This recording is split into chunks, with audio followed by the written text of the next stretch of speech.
Yen kowe krasa uripmu abot lan pacoban kaya ora entek-entek, aja nganti atimu ringkih lan nyerah.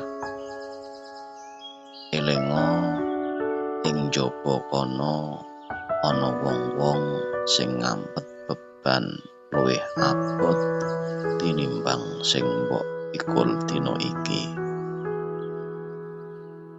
Elinga dawuhing Gusti, la yukallifullahu nafsan illa wus'aha.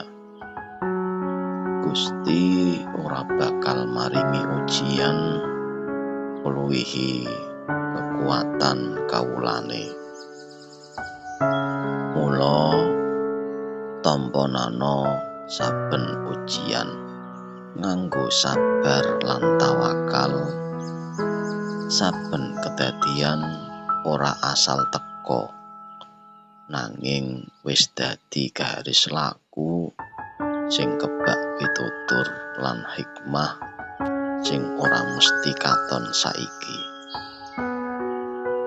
Tetep ndedonga, tetep nyandak rasa yakin, awit saben lara mesti ana tambane.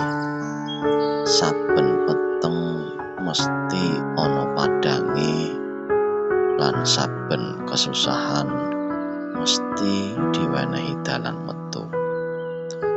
Yakinana Gusti ora tau nilar wong sing sabar.